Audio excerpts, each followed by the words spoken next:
medals.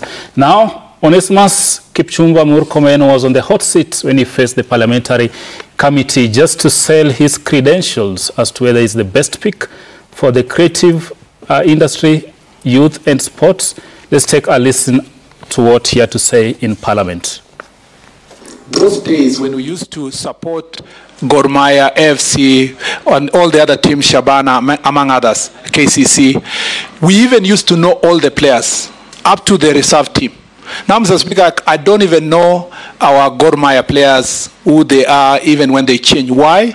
Because the standard of football has gone down over time. It is a paradox because media, access to media has increased. Meanwhile, the accessing sports and publicity of sport and standard of sports has gone down. And therefore, Mr. Speaker, I agree with Honorable Kimani Ichung'wah that the place that has to start is, Mr. Speaker, football, sports management, and for this purpose, FKF. Mr. Speaker, it is not right that for the last 8 years, you have an organization that has a leadership in office that has not been elected, but they are there in perpetuity, Mr. Speaker. Mr. Speaker, it's not just FKF, it's AK. AK has been there for 12 years without an election. Cricket Association, the same. Badminton, the same. Mr. Speaker, for swimming, the same. There is a problem, a serious problem, Mr. Speaker, when it comes to sports management in this country. And Mr. Speaker, what is also worse is that there is a collaboration. And unfortunately, as an officer of the court, I have to say this. There is a collaboration between these organizations and, Mr. Speaker, court orders. If you find why the AK has never held elections for 12 years, it's because they are perpetuating themselves using a court order.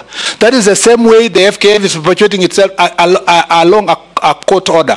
We will make sure that we will not finance any sports federation that, Mr. Speaker, is not following the Sports Act and does not do regular elections. Mr. Speaker, the other issue that we must deal with is that we cannot hide. Our sports federations cannot continue to hide, saying that the resources they get from FIFA or World Athletics Organization or International Badminton Organizations are not subject to auditing. We must audit that money, Mr. Speaker, and we will involve Ethics and Anti-Corruption Commission. We will involve DCI if it requires, Mr. Speaker. That money is given to Kenya, not for the association themselves. It's on behalf of the young people of Kenya, Mr. Speaker, and we must take them by the horns, Mr. Speaker. And I promise you, I am not an easy person to play with. I am going to go straight to these federations. I'm going to deal with these federations. And if they accept, if they want to, Mr. Speaker, to continue operating, they must accept to work with us. To return our football and to return our sports, Mr. Speaker, back, we must also make sure that football management is done well, but on the other side, we must also support the private sector. For example, Safaricom with Chapadimba, they're doing a very good job in identifying talent. We need to encourage other associations, other companies, Mr. Speaker, with tax rebates that are paid on time and transparently to make sure that we return private sector to be able to support our sports teams, Mr. Speaker. Mr. Speaker, as a matter of fact, Mr. Mwenda is my friend, Mwendwa, and Tuei is a person I know. I want these people to just believe in the people of Kenya and give a chance. You are confirmed. Yes. You are not being confirmed to go and work with friends. You are going confirmed to go and work for the people of Kenya. That's why I'm saying, Mr. Speaker, yes, they are my friends, but they need to know, Mr. Speaker, that time is up. The people of Kenya would like to have an organization that is being run in a proper manner and in an accountable manner. And they need to know one thing. Murkomen is not alone. Now I have an army behind me of young people. Mr. Speaker, they either voluntarily exit these positions and accept the changes that we need, or we greet them or occupy them, Mr. Speaker. That will be unlawful. Mr. Speaker. And we encourage you not to go that route. No, Mr. Speaker. If you are confirmed. No, not illegally. We will do it, Mr. Speaker, in a peaceful manner. Because, Mr. Speaker, we will follow Article 37 very carefully, Mr. Speaker, to make sure that this is achieved.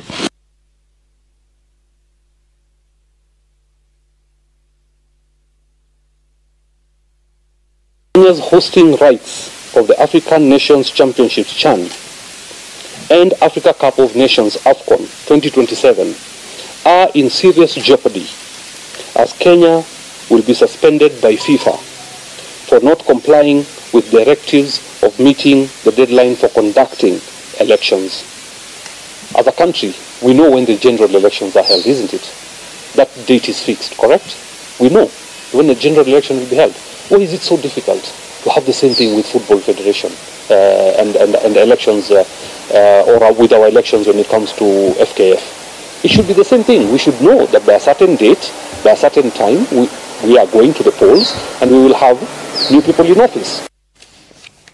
Of course, Kipchumba Murkomen before parliamentarians there, and Hussein Mohammed when he held a presser Thursday or Friday this week. Wycliffe, I'll begin with your thoughts on Murkomen saying you might have served 8 years, you're my personal friend, but you must bow out. Yeah, it's he seems to be that kind of tough-talking CS. But what I'll say is we'll wait and see whether the words will match the actions. Looking at what he's been doing in the roads and transport sector, of course, he's been making heads roll in that particular docket when he was serving there, and I think it's someone who can really turn around the sports management in this country, especially the federations like FKF and Athletics Kenya, which have over time been very hard nut to crack with the previous CSs. They've just let things flow as they were. But for CS Murkomen, the way he's talking and his past performance at the Roads and Transport Ministry, I think he's someone who can make a significant improvement in our sports industry. Zita, I think probably, I don't want to jump the gun, but we've had so many people in that seat. Some tough talking as Murkomen, but they've never attained results because, again, managing these federations, you must conform to the law, and also there's a lot of diplomacy, a lot of shuttle diplomacy. Behind the scenes, what we don't see. Do you think probably Murkomen will be equal to that task? I think that was an interview where he was talking, but for me, I think when he comes back to the reality where we have laws that are supposed to be followed, you just can't come in the office and tell someone I fired you, because we need laws to be followed. Because if you start that, we will go back to FIFA and then being maybe suspended, because they have, as much as they are following the law, the Kenyan law, they have their own law, the FIFA law that FIFA statutes. Yes, that they are following. So for me, I think he should go easy and know the ways, and I know he knows law, so very he's a lawyer. He's a lawyer. Lecturer.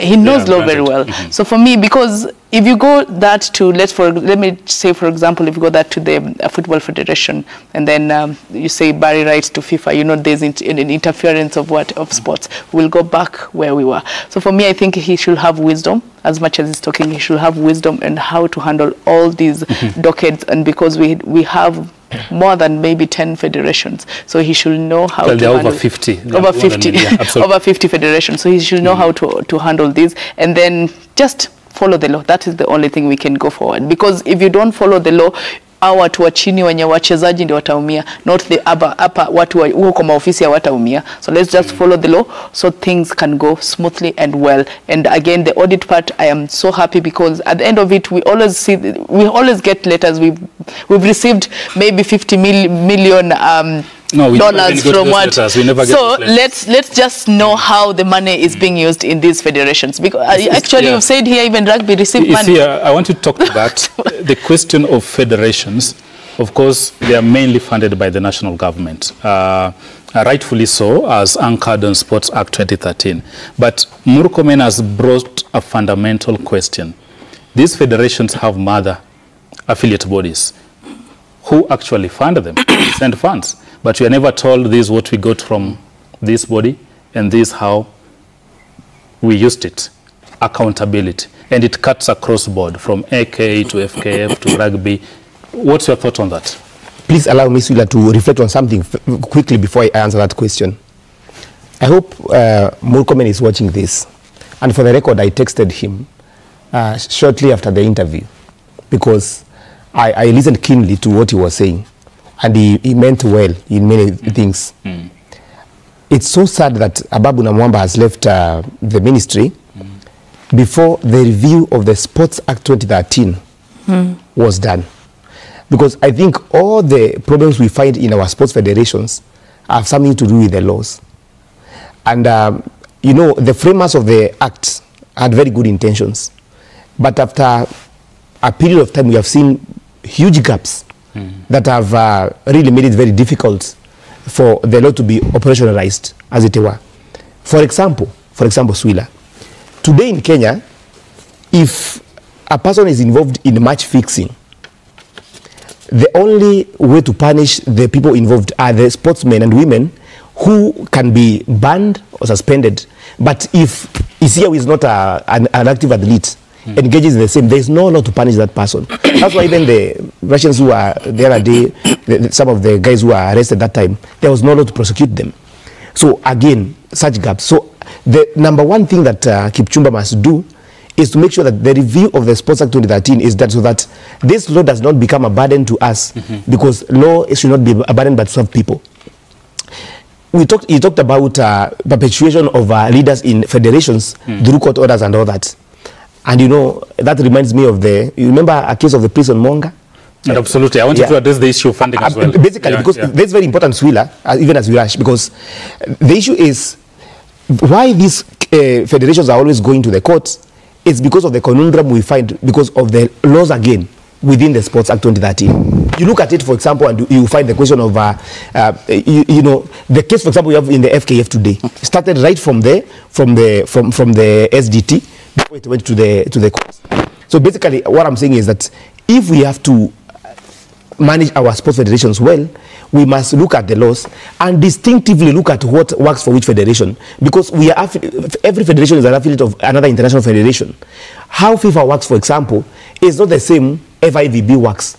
It's not the way FIA works, and they are very unique, you know, elements within the same. So we cannot have a blanket law. But the question of expenditure of money that you asked, you see, it is always a collaboration if you want to develop in sports. For example, now we're talking about football, and the government is investing a lot of money on Talanta Stadium because of 2027 or AFCON. So it's a partnership. So if you want to partner with somebody, you must come clean. You must say, this is what I have, this is how I'm using it. So it cannot be for sure that any federation should be getting money from any other source, and they don't want to be accountable on the same. The way the government, we raise questions about how money is spent, you know, from the government, then there must be question again about how federations spend money from the athlete international organizations and other sponsors. Shitera, real quick, apart from Murkomen talking about longevity and term limiting, you saw Hussein, I want to assume is one of the aspirants also, addressing a presser. And he raised a fundamental question, and probably this is something for food for thought, even as we look at the laws. You and I and everybody else knows when Kenya will go to the next general elections and probably the date for that. We don't have that within FKF. So this push and pull probably, and I know Murkomen will be big on it once he's affirmed by the House. How do we proceed on that? I support Onesmus Kipchumba Murkomen 150%, because you see, we cannot make these federations to be a personal property. You see, what is happening at FKF is not a good picture even to the world, because even as the FKF president tells us that we are going to have an AGM, constitutionally, following the FKF constitution that is in place now, it's not possible that we will have an election this year. It's not again possible that we are going to go through that phase of an election with the current office. The current office expires in a month's time, September 13th, yeah? And as per that constitution, it's only the president who will be left in power, a ceremonial president for that matter. So in my view, we are going to face or to organize an election probably with the assistance of a normalization committee. And why did we find ourselves in this place?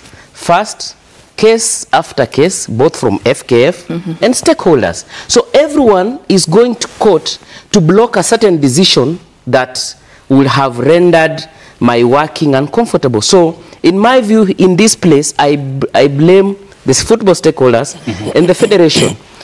Look at what is happening at AK. How do you stay for 12 years without an election? And the law is very clear.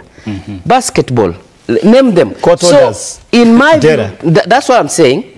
FKF went to court to get a court order to bar SDT to make a determination. Someone else who is a football stakeholder went to court with the same argument that blocked an AGM. So those are what we call musical chairs. Absolutely. We will not have this election is here under